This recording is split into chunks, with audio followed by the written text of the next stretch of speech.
అందరికీ నమస్కారం. 24/7 న్యూస్ టీవీకి స్వాగతం. నేను విశాన్వి. ఈరోజు మనతో పాటు ఒక స్పెషల్ గెస్ట్ ఉన్నారు. మరి ఆయన కోసం చెప్పేంత పెద్దదాన్నైతే నేను కాదు. ఆయన ఎవరో కాదు, రాధా మనోహర్ దాస్ గారు. మరి ఆయనతో మాట్లాడి ఎన్నో ఆసక్తికరమైన విషయాలు తెలుసుకుందాం. గురుగారు నమస్తే గురుగారు. హరే కృష్ణ తల్లి. హరే కృష్ణ గురుగారు.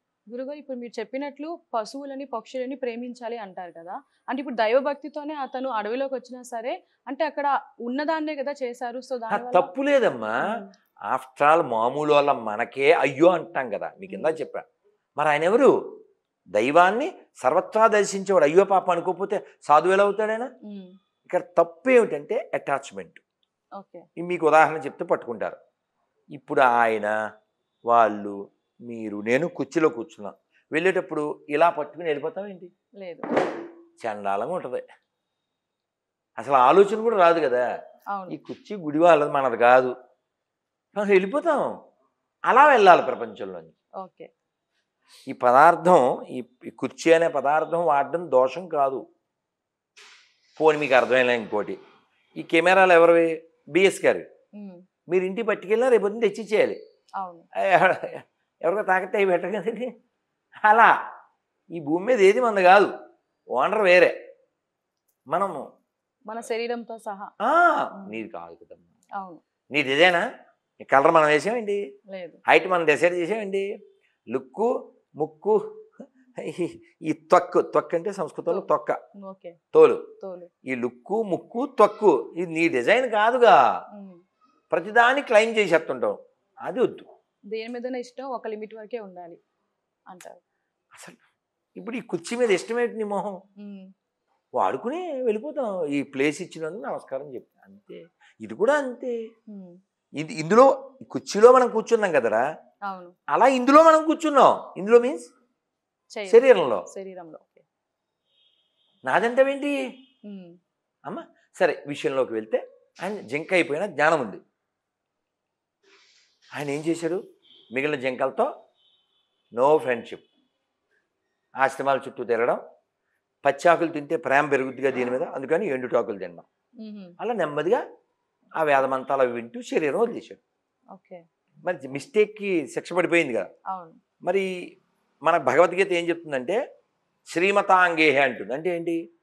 ఎవరైనా భక్తి చేస్తూ మిస్టేక్ చేసి కింద పడిపోయారు, నష్టం లేదు. అతనికి 65 మార్కులు వచ్చినాయి అప్పటికి. మామూలుగా ఎన్ని రావాలి? 100 రావాలి. 65 దగ్గర మళ్ళీ రీస్టార్ట్ చేస్తాడు. మళ్ళీ ఒకటి నుంచి అక్కర్లే. ఇప్పుడు కొన్ని మతాలు ఉన్నాయి, నువ్వు నమ్మాల్సిందే. నమ్మకపోతే నువ్వు శాశ్వతంగా నరకంలో పడిపోతావు ఉంటాయి. ఎడారి మతాలు అంటారు అయితే అమ్మా. ఈ ఫర్ ఎడారి, బట్ ఈ ఫర్ ఎథిక్స్ ఉండవు. సో వాళ్ళ ఎథిక్స్ అదే చెప్తుంది, ఎవిడెన్స్ కూడా ఉండవు. సరే, ఆ విషయం పక్కన పెడితే, భగవంతుడు చెప్పిన ప్రకారంగా ఈయన గొప్ప కుటుంబంలో పుట్టాడు. ఎవరు? ఈ భరత మహారాజుగా ఉన్నవాడు, జింక ఉన్నవాడు ఓ గొప్ప కుటుంబంలో పుట్టాడు. వాళ్ళ నాన్నగారు గొప్ప పండితుడు. ఇతనికి ఏదో నేర్పుదాం అనుకున్నాడు. ఈయన మొత్తం ఆల్రెడీ దెబ్బలు తినేసాడుగా. ఇప్పుడు మీరు ఇంటర్వ్యూకి ఎందుకు వచ్చారండి? నేను నోరిప్పబట్టేగా. నాకేమో నీరసంగా ఉంది ఏకాదశి. అదే నేను మౌనం చేస్తే మీరు రారుగా. ఇప్పుడు నా నీరసానికి కారణం మీరా నేనా? నేనే కదా. అలా ఆయనకు అర్థమైపోయింది. ఆల్రెడీ 2 దెబ్బలు తిన్నాడు. ఇంకా మాట్లాడితేగా వేదం నేర్పించాలన్నా ఇంకోటి నేర్పించాలి. ఇలా ఉంటాడు బొమ్మలాగా. అందువల్ల ఆయన పేరేంటి? జడభరతుడు. జడము అంటే కదలదుగా. ఇప్పుడు కెమెరా మనం కదిపితేనే కదులుతుంది, కుర్చీ మనం కదిపితేనే కదులు, జడ పదార్థం. అలా ఆయన పేరు జడభరతుడు. లోపల మాత్రం భగవంతుడు తలిచేసుకుంటాడు, జపం చేసేస్తాడు. పైన చూస్తే పిచ్చోడిలాగా. ఏదన్నా పెట్టారనుకో, ఏంటి క్వశ్చన్ చేయడు. వీళ్ళ నాన్నగారు చెప్పి ఆయన చనిపోయారు. వాళ్ళ వదినలు నిన్నది పెట్టారు, మాట్లాడు. వేడిది పెట్టాడు, మాట్లాడు. అది మోసుకురా, అక్కడికి వెళ్ళు. అలా అంటే పూర్తిగా ఆయన ఎలా ఉన్నాడు? అసలు ఇక్కడ లేడు, పూర్తిగా అంతర్ముఖమై ఉన్నాడు. అంటే నేను ఒక పదం చెప్పడానికి ఎంత చెప్పాల్సి వస్తుంది, అదేమిటో చెప్తాను. అది పొద్దున్న చదవడం వల్ల, చదవకపోతే ఈ టాపిక్ తెచ్చి ఉండేవాడిని కాదు. అందుకని చదవాలి. మేము హోమం చేస్తాం, రోజు చదువుతాం. మా గురువుగారు రాసిన పుస్తకం అది. అందులో ఒక టాపిక్. ఈయన మంచి అంటారు తెలుసమ్మా? పొలాల్లో పల్లెటూరులో ఆహాహా. పొలంలో పిట్టలు అవి రాకుండా కర్రలతో కట్టి మంచి అంటారు, దాని అవును. మీద పిట్టలను కాయడానికి పెట్టారు ఈయన మాట్లాడుగా, ఒరే అడిగెళ్ళు ఆ పక్షులు కొట్టు అంటే బొమ్మలాగా రోబో అనుకోండి అలాగా వెళ్ళాడు. అక్కడ ఉన్నాడు, దొంగలు ఎవరో వచ్చారు 10 మంది ఎత్తుపోయారు. ఉమ్. భద్రకాళి బలే. ఏమంటే ఇప్పుడు మీరు నేను ఎవరైనా స్నానం చేయించేసి పసుపు బట్టలు కట్టి పెద్ద అమ్మవారి విగ్రహం ముందు నీ తలకాయని అక్కడ పెట్టారంటే నెక్స్ట్ ఏం జరుగుద్దండి? హ, అసలు హ? అసలు మనం కనీసం యాక్షన్ చేయగలమా? అక్కడ పారిపోతాం, అసలు అప్పటిదాకా రావు అనుకోండి, అది చెప్తున్నా. కానీ ఆయన అంటే అది అక్కడ ఇంకేం రాశారంటే ఈ not shaken, he fully fixed in Krishna because he is already seen worse than this. Now is ready, he fully realized, is ready to leave this body at any moment. Um. అమ్మో బాబోయ్ అని ఎప్పుడంటే నేను నేను నేను అన్నప్పుడు కదా, ఆయన తలకాయ అక్కడ పెట్టినప్పుడు అమ్మో అమ్మో ఇప్పుడు వేసేస్తారు. అసలు అది లేదు, చలనం లేదు. ఆ చలనం లేదు, ఓన్లీ శరణం. బాగా చెప్పావమ్మా, శభాష్. చలనం లేదు, ఓన్లీ శరణం. ఓకే. మాకు బెంగాల్లో మాట ఉంది, అవశ్య రకిబే కృష్ణ విశ్వాస పాలనా కోరి. అంటే కృష్ణుడు నన్ను తప్పక రక్షిస్తాడు, అది ఫెయిత్ అంతే. కళ్ళు మూసుకున్నాడో పెట్టారు, వాళ్ళు ఏం తీశారు, గొడ్లో కత్తి తీశారు, జై భద్రకాళి వేసేస్తే నెక్స్ట్ ఏంటి 2 ముక్కలు అయిపోద్ది. ఉమ్. అసలు ఆయన స్పృహ లేదు, ఆలోచన లేదు, వాట్ నెక్స్ట్, ఓన్లీ నెక్స్ట్ కృష్ణుడు అంతే. వాళ్ళు కత్తి ఎత్తారు, అది కత్తి గొడ్లో అంతే. భద్రకాళికి మండిపోయింది, ఆ గొడ్డలు తీసుకుని వీళ్ళందరినీ వేసింది. ఉమ్. భాగవతం చదవండి, భద్రకాళి భక్తులను భద్రకాళి వేసేసింది. అంత మహానుభావుని వేసేస్తారా మీరు అని చెప్పి. కాబట్టి భగవంతుడు అమ్మవారు బలి కోరరు. బలి అంటే నీలో ఉన్న దుర్గుణాలు, అంతేగాని నువ్వు మేకలను వేసేస్తా ఆవులను వేసేస్తా పండగ చేస్తా నీ పిండాకుడు పండగ అమ్మ కోరుతుందా? అమ్మ కోరుతుందా? సరే, ఆ విధంగా అంత మహానుభావుడు పేరు మీద ఏర్పడిన దేశం ఇది. ఉమ్. భరతఖండే భరతవర్ష. అటువంటి దేశంలో పుట్టి మనం నియమాలు పాటించకుండా కాళ్ళు కడుక్కోకుండా మొన్న ఎవరో లాస్ట్ విజిట్లో నిక్కర వేసుకొచ్చారు, ఉమ్. 4-5 పో, నిక్కరు లెక్కరు నాట్ అలౌడ్, ఎక్కడా వేసుకోవద్దు. ఎందుకు వేసుకోవాలి? నేను స్కూల్ పిల్లోడువా 30 ఏళ్ళు వచ్చాక కదా? ఇంకోసారి అంటే నేను ఇక్కడే ఇబ్బంది పడ్డాను, ఆ ఇబ్బంది చెప్పేస్తాను మీతో. ఇక్కడ పాటలు పాడి ఆ రోజు 2 పెద్ద ఇంటర్వ్యూలు ఇచ్చి వచ్చా, చాలా అలసిపోయా. ఉమ్. వెళ్ళి పూజ చేసుకుని పడుకోవాలి, నిద్ర వచ్చేస్తుంది ఆ టైంలో. ఆ రోజు సండే అలా కారు దిగాను.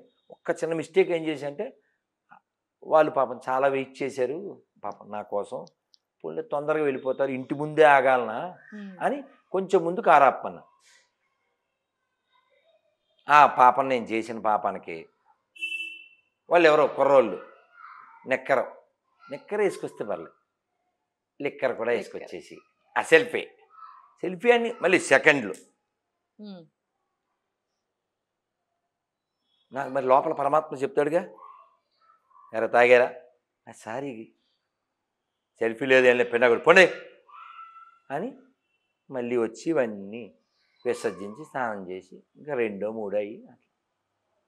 అందుకని వాడి బ్యాడ్ హ్యాబిట్ వాడికే తగిలిందా? అందుకు నేనేం చెప్తున్నా అంటే, ననియమో నా శ్రేయ. పాప ఇందాక తల్లి ఫోన్ చేసింది, ఎక్కడో కరీంనగర్ జిల్లా ఎక్కడో గోల్డ్ షాప్ అంట. గోల్డ్ షాప్ అంటే నువ్వేమనుకుంటావమ్మా?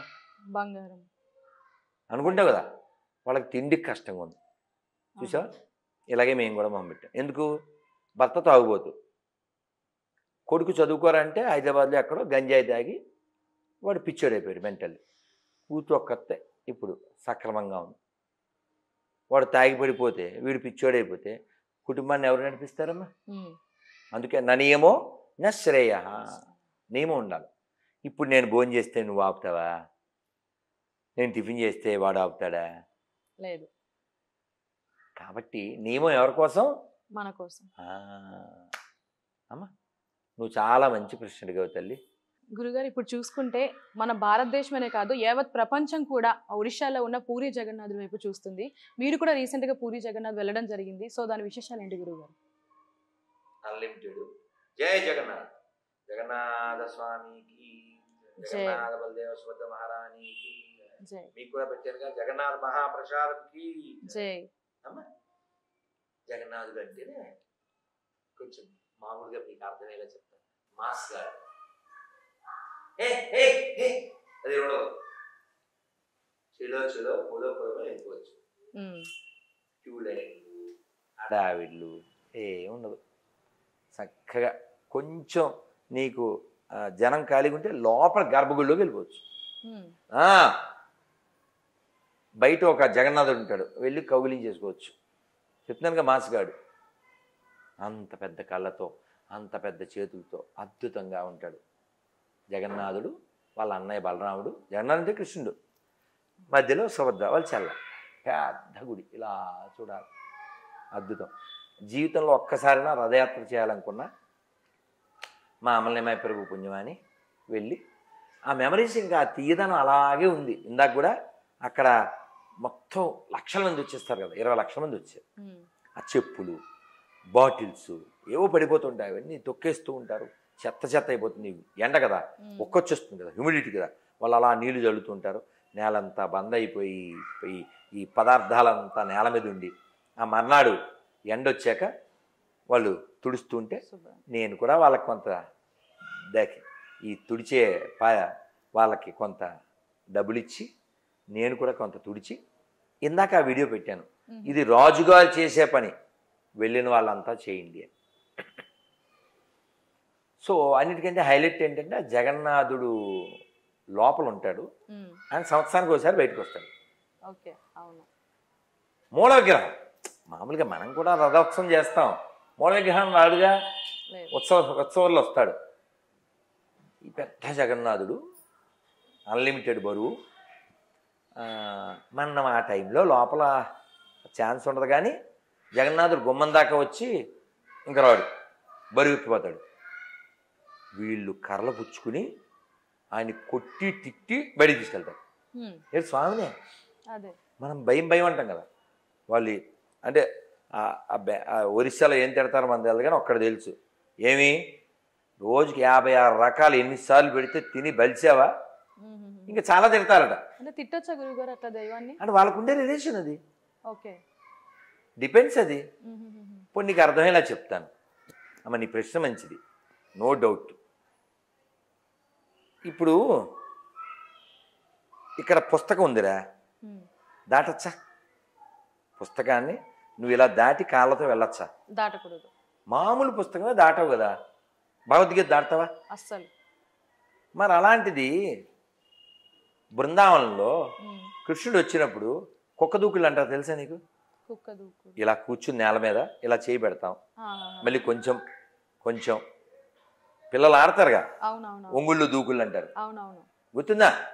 అలా లేస్తాం, మళ్ళీ కొంచెం ఇలా ఎంత వీలుంటే అంత హైట్ పెంచుతాం కదా. అలా కృష్ణుడు వేరే ఓ గేమ్లో ఓడిపోయాడు, ఓడిపోతే అలా ఒంగున్నాడు, వీళ్ళందరూ దూకేశారు. ఎవరి మీద నుంచి? భగవంతుడి మీద నుంచి కుక్క దూకుళ్ళు దూకేశారు, వాళ్ళు ఒంగుళ్ళు దూకుళ్ళు ఆడేశారు. ఇది చూసిన బ్రహ్మదేవుడు ఒక మాట అన్నాడు, అహోభాగ్యం అహోభాగ్యం నందగోపం వ్రజోకసౌ యన్మిత్తం పరమానందం పూర్ణం బ్రహ్మ సనాతం. ఏమి వీళ్ళ భాగ్యం, అయ్యో మనసులో ఒక్కసారి పట్టుకోవడానికి దొరకడే, అలాంటి వాడి మీద మీరు ఆడేసి పాడేసి దూకేస్తున్నారు. ఈ వ్రజభూమిలో ఉన్న ఈ గోపబాల భాగ్యాన్ని నేను ఏం చెప్పగలను అన్నాడు. ఎవరో సర్టిఫైడ్ బై అర్థం చేసుకోండి.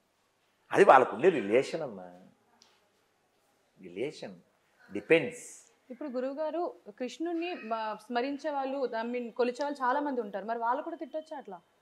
నేను అందుకే చెప్తాను, డిపెండ్స్ అంటారు, నీ రిలేషన్ బట్టి కదా. మీ ప్రశ్నకి మంచి ఆన్సర్ ఏంటంటే, ఎప్పుడో మా గురువుగారు పూజ్య శ్రీల జయప్రకాశ్ స్వామి గురు మహారాజ్ లాంగ్ ఎగో ఎవరో క్వశ్చన్ అడిగారు, అమ్మ ఈ పొద్దున్నే లేవడం, ఈ చన్నీళ్ళ స్నానాలు, ఈ జపాలు, ఈ ఉపవాసాలు, ఈ భక్తి ఇదంతా మా వల్ల కాదండి. కంసుడు షార్ట్ కట్ కదా, మేము ఆ వేలో వెళ్ళిపోతాం అన్నారు. కంసుడు ఏం చేశాడు? కంసుడు అవును. కృష్ణుని చంపాలనుకున్నాడు కదమ్మా. Okay okay. బోలు మందిని పంపించాడుగా, పోతన్ని, శకటాసురుని, ఇలా బోలు మందిని పంపించాడుగా. అవునవును. 24 గంటలు అమ్మో కృష్ణుడు అని భయపడిపోయాడుగా. చావు భయంతో ఉన్నారు కానీ ఎవరిని తెలుసుకున్నాడు? కృష్ణుడు. భయమున కంసుడున్ కామోత్కంఠ గోపికలన్ ప్రేమన్ మీర మేమున్ బంధుత్వముచే మీరున్ అని చెప్తాడు నారదుడు. అలాగా మేం కూడా అలా ద్వేషించి భగవంతుని పొందొచ్చు కదా, ఆ షార్ట్ కట్ అన్నాడు ఒక భక్తుడు. మా గురువుగారు చెప్పారు, నువ్వేదో 2 రోజులు తిట్టేసి తర్వాత మళ్ళీ హరిరామ హరికృష్ణ అనకూడదు.